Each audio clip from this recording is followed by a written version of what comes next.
Good morning students. अभी तक हम हेट्रोसाइक्लिक कंपाउंड्स की एरोमेटिसिटी डिसाइड करने के लिए अलग अलग क्राइटेरिया डिस्कस कर रहे थे। लास्ट में हमने एनर्जेटिक क्राइटेरिया डिस्कस किया था। आज हम करेंगे last criteria, magnetic criteria.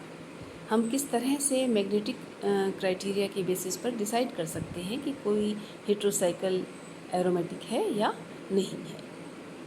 Aromatic compounds जो हैं उनमें आपने अगर H1NMR स्पेक्ट्रा देखा होगा तो उसमें एरोमेटिक कंपाउंड्स यानी बेंजीन वगैरह की जो सिग्नल हैं आपने देखा होगा कि काफ़ी लो फील्ड पर आते हैं, यानी डेल्टा वैल्यू जिसकी काफ़ी ज़्यादा होती है, 6, 7, 8 के आसपास वो आते हैं।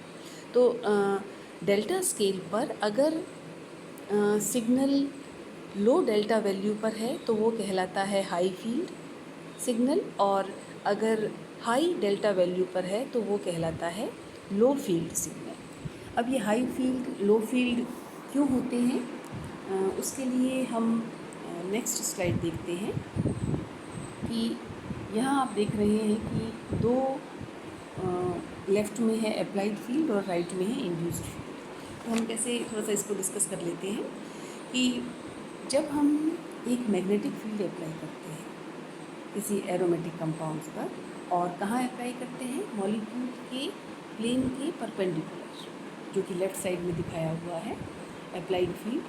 हमने मॉलिक्यूल के प्लेन के परपेंडिकुलर एक मैग्नेटिक फील्ड अप्लाई किया जिसको हमने यहाँ पर अपवर्ड डायरेक्शन में दिखाया है। अब इस फील्ड की वजह से जो एरोमेटिक कंपाउंड में मोबाइल डीलोकलाइज्ड इलेक्ट्रॉन्स हैं वो सर्कुलेट करने लगते हैं अराउंड देयर ऑर्बिटल्स। अपने ऑर्बिटल के चारों ओर वो सर्कुलेट करते हैं under the influence of magnetic field. और उस सर्कुलेशन की वजह से, इलेक्ट्रॉन्स के सर्कुलेशन की वजह से क्या होता है कि एक रिंग करंट जनरेट होता है। जैसे कि राइट साइड में आप देख सकते हैं इंड्यूस्ड फील्ड जो है, एक रिंग करंट जनरेट होता है सर्कुलेशन की वजह से, और ये रिंग करंट जो है वो एक सेकेंडरी मैग्नेटिक फील्ड जनरेट करता है। इलेक्ट्रॉन्स का सर्कुलेशन हुआ under influence of magnetic field, और उस सर्कुलेशन की वजह से एक रिंग करंट इंड्यूस हुआ। इस रिंग करंट का मैग्नीट्यूड सिग्मा इलेक्ट्रॉन से जो रिंग करंट जनरेट होता है उससे काफ़ी ज़्यादा होता है। इस रिंग करंट की वजह से एक सेकेंडरी मैग्नेटिक फील्ड प्रोड्यूस हुआ। अब ये जो आप राइट साइड में देख रहे हैं सर्कल में, तो इसमें आप देखिए कि जो बीच की रिंग के बीच में जो है, सेंटर में जो है, इसकी डायरेक्शन एरोज़ की नीचे की ओर है, जबकि अप्लाइड फील्ड जो है वो अपवर्ड डायरेक्शन में है। तो रिंग के अंदर मैग्नेटिक फील्ड जो है, इंड्यूस्ड मैग्नेटिक फील्ड, वो अप्लाइड मैग्नेटिक फील्ड को अपोज कर रहा है। ठीक, तो इस स्थिति में क्या होगा कि हमें ज़्यादा मैग्नेटिक फील्ड देना पड़ेगा कंपाउंड को, तब जाकर वो रेजोनेट होगा। लेकिन पेरिफेरी पर अगर देखें, पेरिफेरी पर जो एरो है वो ऊपर की ओर है। ऊपर की ओर का मतलब ये अप्लाइड मैग्नेटिक फील्ड को रीइंफोर्स कर रहा है, उसी डायरेक्शन में है।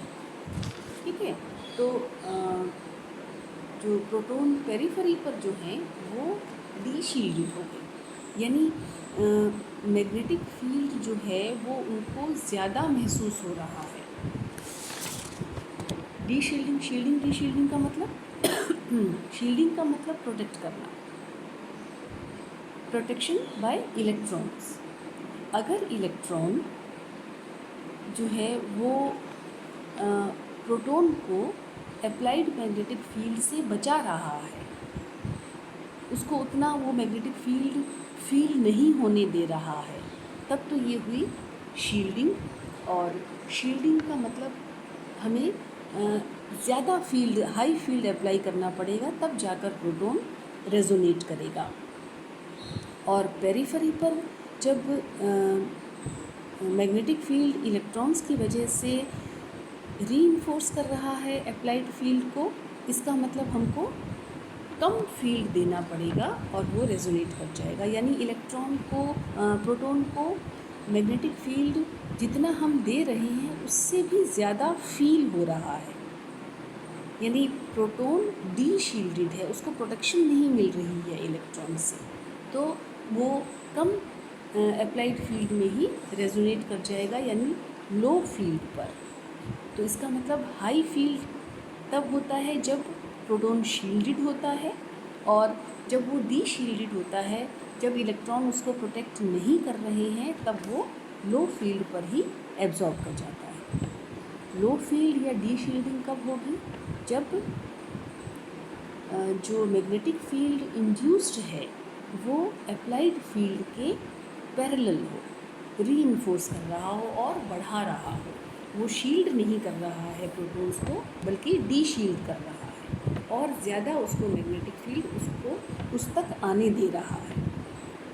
तो एरोमेटिक कंपाउंड्स में क्या होता है कि क्योंकि प्रोटॉन जो हैं वो रिंग की पेरिफेरी पर होते हैं, दे आर डी शील्डेड, और इस कारण वो लो फील्ड यानी हाई डेल्टा वैल्यू पर एब्जॉर्ब करते हैं। तो एक सीधा सा क्राइटेरिया ये हो गया कि अगर डेल्टा वैल्यू ज़्यादा है कंपाउंड की तो इट मीन्स वो एरोमेटिक है, और अगर कम है इसका मतलब उनकी शील्डिंग हो रही है और वो एरोमेटिक नहीं है। तो बेंजीन में आपने जैसे देखा होगा कि 7-8 के आसपास, डेल्टा वैल्यू के आसपास वो एब्जॉर्ब करता है क्योंकि दे आर डी शील्डेड। तो हर वो कंपाउंड जो 6-7-8 के करीब एब्जॉर्ब करेगा वो एरोमेटिक होगा, क्योंकि ये हाई डेल्टा वैल्यू उसकी डी शील्डिंग के कारण है, और डी शील्डिंग एरोमेटिक कंपाउंड के पाई इलेक्ट्रॉन्स की जो डीलोकलाइज्ड इलेक्ट्रॉन की सर्कुलेशन की वजह से है। तो ये एक इंडिकेशन है कि यहाँ इलेक्ट्रॉन्स जो हैं वो डीलोकलाइज्ड हैं। तो हम सिंपली डेल्टा वैल्यू देखकर बता सकते हैं कि कोई कंपाउंड एरोमेटिक है या नहीं है। तो हम जैसे एग्जांपल के तौर पर चलते हैं 6 मेंबर्ड हेट्रोसाइकल्स में। तो बेंजीन जो है वो डेल्टा 7.24 पर एब्जॉर्ब करता है बेंजीन के protons due to deshielding. और वहीं अगर हम हेट्रोसाइक्लिक कंपाउंड्स का देखें, जैसे आप यहाँ टेबल में देख सकते हैं कि बेंजीन के नीचे पिरिडीन दिया हुआ है। पिरिडीन में एक नाइट्रोजन एटम ने बेंजीन के कार्बन को रिप्लेस कर लिया है। अब नाइट्रोजन एटम जैसे ही आया तो वो एक डी शील्डिंग इफेक्ट एक्सर्ट करेगा। डी शील्डिंग का मतलब नाइट्रोजन जो है वो पास वाले कार्बन से इलेक्ट्रॉन खींचेगा, तो इलेक्ट्रॉन कम हो गए अल्फ़ा कार्बन पर, तो कार्बन पर इलेक्ट्रॉन कम हो गए, इसका मतलब वो शील्ड करने के लिए अवेलेबल नहीं है। वो अल्फ़ा हाइड्रोजन जो है वो डी शील्डेड हो गया क्योंकि वहाँ पर अब इलेक्ट्रॉन कम है। तो आप देख सकते हैं कि H2 पर जो डेल्टा वैल्यू है पिरिडीन की वो बेंजीन से भी कम हो, 8.52 हो गई। तो एक हेट्रो एटम का introduction D shielding effect cause करता है, और किस पर? अल्फ़ा हाइड्रोजन पर, और थोड़ा सा गामा हाइड्रोजन पर। बीटा पर इसका इफ़ेक्ट जो है वो नहीं होता है, बल्कि वो शील्डेड ज़्यादा हो जाता है, वो शिफ्ट होता है टुवर्ड्स हायर फील्ड। और अगर हम नाइट्रोजन का नंबर बढ़ा दें, जैसे हमने जो नेक्स्ट कंपाउंड है उसमें किया है, नेक्स्ट कंपाउंड में 2-3 इस तरह के हैं, तो जैसे जैसे नाइट्रोजन का नंबर बढ़ता है वो भी इसी तरह का इफ़ेक्ट प्रोड्यूस करते हैं। हालांकि हमको एक लीनियर रिलेशन या इस तरह का नहीं दे सकते हैं, लेकिन आप देख रहे हैं कि यहाँ पर डेल्टा वैल्यूज़ जो हैं वो बढ़ती जा रही हैं with the introduction of nitrogen atoms. तो ये तो हुई 6 मेंबर्ड हेट्रोसाइकल्स की बात। और अगर हम 5 मेंबर्ड हेट्रोसाइकल्स में देखें, यहाँ पर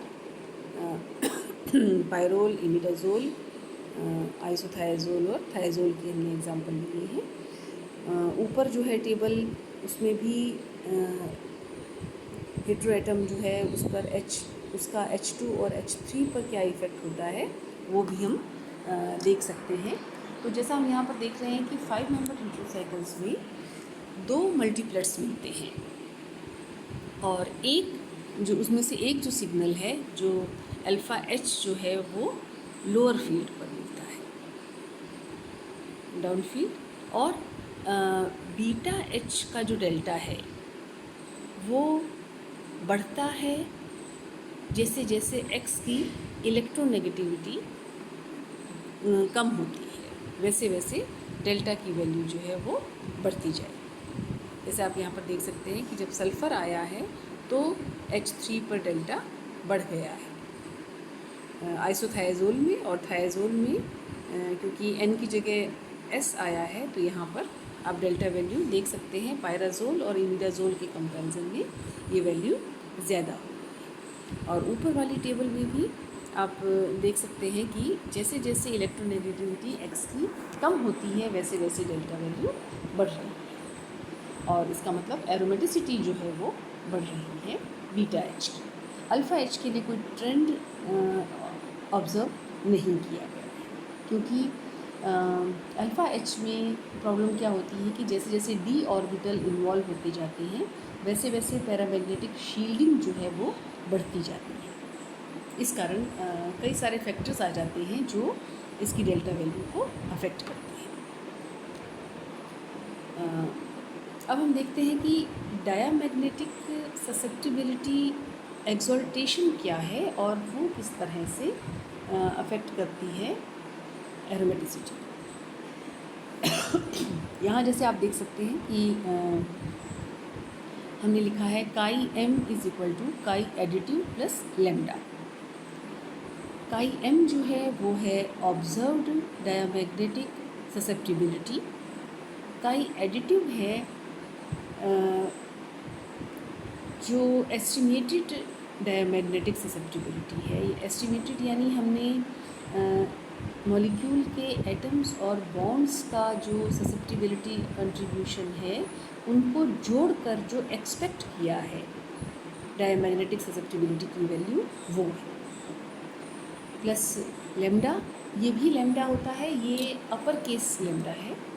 लेमडा है डायामैग्नेटिक ससेप्टिबिलिटी एक्सोल्टेशन। एक्सोल्टेशन का मतलब होता है बढ़ोतरी, बढ़ा हुआ।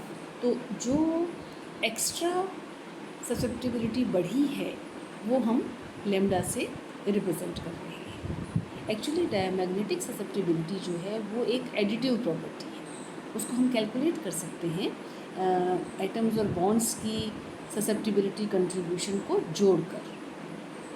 तो उससे हमको मिलता है काई m डैश, और डेल्टा जो है वो एरोमेटिक कंपाउंड्स के लिए पॉजिटिव आता है, यानी एरोमेटिक कंपाउंड्स जो हैं वो लार्जर डायामैग्नेटिक ससेप्टिबिलिटी शो करते हैं एक्सपेक्टेड जो है वैल्यू उससे। जो एल्कीन्स के लिए, जो पोलीइन्स के लिए एक्सपेक्टेड वैल्यू है उससे वो ज़्यादा डायामैग्नेटिक ससेप्टिबिलिटी शो कर रहे हैं। तो अगर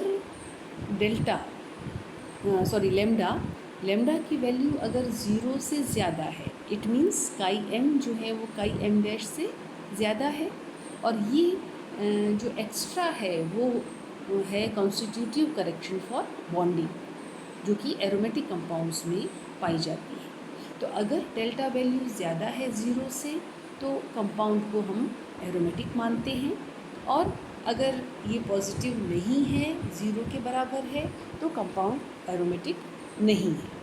तो सिंपल सा क्राइटेरिया है कि हम लेमडा की वैल्यू देखते हैं, अगर ये पॉजिटिव है तो कंपाउंड एरोमेटिक, और अगर ये पॉजिटिव नहीं है तो कंपाउंड एरोमेटिक नहीं है। जैसे यहाँ पर हमने एक टेबल दी है, एरोमेटिक हेटेरोसाइकल्स में जो लेमडा की वैल्यू है वो दी हुई है।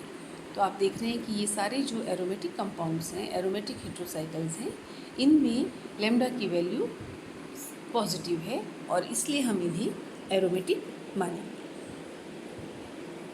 तो इसके साथ ही आपकी यूनिट 1 जो है वो कंप्लीट हो गई है।